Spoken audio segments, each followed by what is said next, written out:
पढ़ते रहिए और आगे बढ़ते रहिए और हर एग्जाम को पास करते रहिए। तो मैं आप सभी का मास्टरमाइंड मयंक सर एक बार सभी का यहाँ पे वेलकम करता हूँ आपके अपने चैनल CUTPG अड्डा 24/7 पे। तो बहुत ही शानदार यहाँ पे सेशन आप सभी के लिए लेके आ रहा हूँ। बहुत ही इंपॉर्टेंट यहाँ पे सेशन है जिसमें हम बात करने जा रहे हैं CUTPG 2025 का जो एग्जाम आपका होने वाला है, जिसमें कि आप MCA का पेपर यहाँ पे देंगे और आप अपने ड्रीम यूनिवर्सिटी तक पहुँचेंगे। तो क्या उस ड्रीम यूनिवर्सिटी तक पहुँचने के लिए क्या आपको चेंजेस का सामना करना पड़ेगा, क्या आपको सिलेबस में चेंजेस का सामना करना पड़ेगा, क्या आपके पैटर्न में चेंजेस का सामना करना पड़ेगा। तो इस पॉइंट को हम इस सेशन में डिस्कस करेंगे। तो चलिए शुरू करते हैं और जानते हैं आपके कुछ इंपॉर्टेंट एस्पेक्ट को।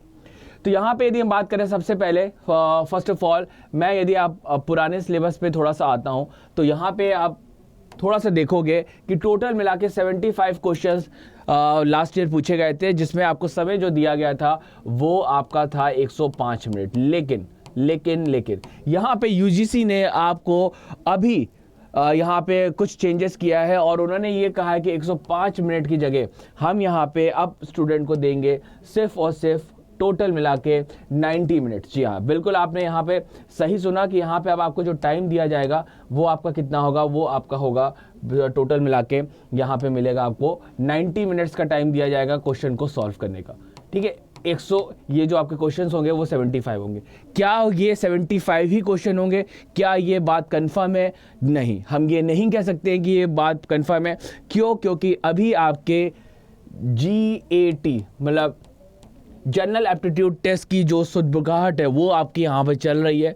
हो सकता है कि हमको अपने CUTPG MCA के पेपर में GAT के भी क्वेश्चंस देखने को मिल जाए। जी हाँ, बिल्कुल आप यहाँ पे सही सुन रहे हैं। हो सकता है कि आपको इस पर्टिकुलर पार्ट से भी क्वेश्चन देखने को मिल जाए। मतलब आपको यहाँ पे यदि हम बात करें तो करंट अफेयर के क्वेश्चंस, ठीक है, आपको देखने को मिल सकते हैं। यहाँ पे यदि हम बात करें जनरल नॉलेज के क्वेश्चंस आपको देखने को मिल सकते हैं। यहाँ पे आपको यदि हम बात करें तो मैथ के क्वेश्चंस मतलब क्वांट के क्वेश्चंस भी आपको देखने को मिल सकते हैं। और आपको यहाँ पे रीजनिंग के क्वेश्चंस तो आपके पास आते हैं, तो वो भी क्वेश्चन आपको यहाँ पे देखने को मिल सकते हैं। बिल्कुल, तो ये वाला जो पार्ट है वो आपका इस पर्टिकुलर एरिया में हो सकता है कि यहाँ पे आपका बिल्कुल यहाँ पे पूछा जा सकता है। तो इस चीज़ को आप ज़रूर यहाँ पे ध्यान रखिएगा कि यहाँ पे आपसे जनरल एप्टीट्यूड टेस्ट के भी क्वेश्चंस 25 क्वेश्चंस यहाँ पे ऐड हो सकते हैं। तो इस तरीके से आपको 100 क्वेश्चंस आपको यहाँ पे कंप्लीट करने होंगे और 100 क्वेश्चंस में आपको ये पेपर देना होगा। ऐसा हो सकता है कि आपके जो टोटल नंबर ऑफ क्वेश्चंस हो वो आपके कितने हो, वो आपके 100 हो जाए। ठीक है, ऐसी पॉसिबिलिटीज़ यहाँ पे बिल्कुल बन सकती है। दूसरी पॉसिबिलिटीज़ है, ये तो आपका फर्स्ट पॉसिबिलिटीज़ है। सेकंड पॉसिबिलिटीज़ जो यहाँ पे लग रही है वो आपके कंप्यूटर साइंस के पार्ट में यहाँ पे लग रही है। जैसे मैं यदि हम बात करें तो जैसे फॉर एग्जांपल यहाँ पे अभी आपके पास कंप्यूटर साइंस में क्या है, ऑपरेटिंग सिस्टम का पूरा पार्ट है, साथ में आपके पास डेटा स्ट्रक्चर का पूरा पार्ट है और आपके पास है डिजिटल फंडामेंटल का पूरा पार्ट है। लेकिन हो सकता है, पॉसिबिलिटी है कि यहाँ पे आपको डेटाबेस मैनेजमेंट सिस्टम मतलब DBMS भी देखने को मिल जाए, क्योंकि बहुत इंपॉर्टेंट आपका ये टॉपिक होता है हमारे ग्रेजुएशन में। तो DBMS भी आपको यहाँ पे देखने को मिल सकता है, क्योंकि ग्रेजुएशन में कहीं ना कहीं हम डेटाबेस मैनेजमेंट सिस्टम पे अलग अलग तरीके के हम यहाँ पे डेटाबेस मैनेजमेंट सिस्टम पढ़ते हैं। तो हो सकता है कि NTA इस बार आपको यहाँ पे थोड़ा सा यहाँ पे झटका दे दे और डेटाबेस मैनेजमेंट सिस्टम को भी यहाँ पे ऐड कर दे।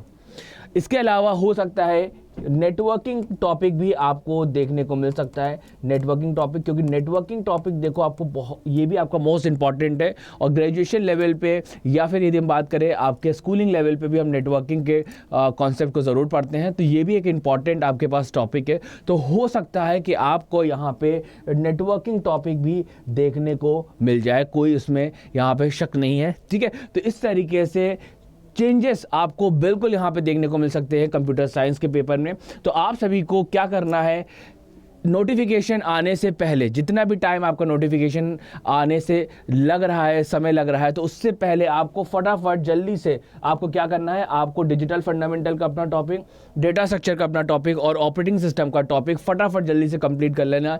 क्योंकि यदि आपके सिलेबस में यदि कोई भी चेंजेस आते हैं, कोई भी एग्जामिनेशन के सिलेबस में चेंजेस आता है, तो वो सिलेबस के लिए आपके पास सफिशिएंट टाइम हो उसको कवर करने का। अदरवाइज आप अपने यदि पुराने ही सिलेबस को कवर नहीं कर पाएंगे तो जो चेंजेस होगा उसको आप कब कवर करेंगे। इसलिए फटाफट जल्दी से अपना जो ओल्ड सिलेबस है उसे कंप्लीट करिए।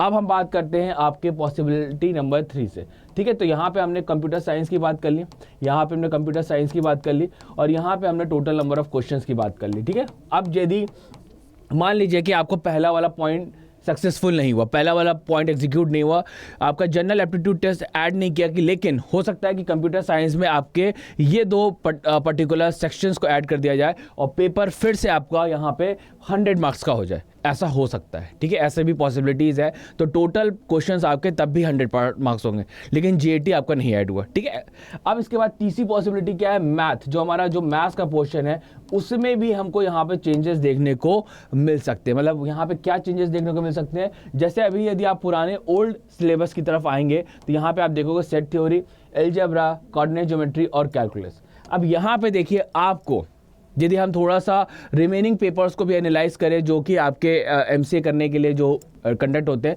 तो वहाँ पे ट्रिग्नोमेट्री और वेक्टर पूछे जाते हैं। तो हो सकता है मे बी आपको यहाँ पे कैलकुलस के बाद ट्रिग्नोमेट्री और वेक्टर के ये दो टॉपिक्स भी ऐड देखने को मिल जाए। तो इस तरीके से आपके पास टोटल मिला के यदि आप टॉपिक्स देखोगे तो आपके पास हो जाएंगे 6 टॉपिक। जी हाँ, बिल्कुल ऐसा भी पॉसिबल हो सकता है कि इस बार जब नोटिफिकेशन आए और उस नोटिफिकेशन में आपको सेट थ्योरी, प्रोबेबिलिटी और statistic, algebra, coordinate geometry, calculus के अलावा आपको ट्रिग्नोमेट्री के भी क्वेश्चन देखने को मिल जाए। क्योंकि कहीं ना कहीं कैलकुलस जब हम सॉल्व करते हैं तो वहाँ पे ट्रिग्नोमेट्री के पार्ट्स होते हैं, जब मैट्रिसेस के क्वेश्चन को सॉल्व करते हैं तो कहीं ना कहीं वहाँ पे भी ट्रिग्नोमेट्री के क्वेश्चंस बन जाते हैं। तो हो सकता है कि एनटीए इस बार ट्रिग्नोमेट्री को भी यहाँ पे ऐड कर दे और वेक्टर चैप्टर को भी यहाँ पे ऐड कर दे।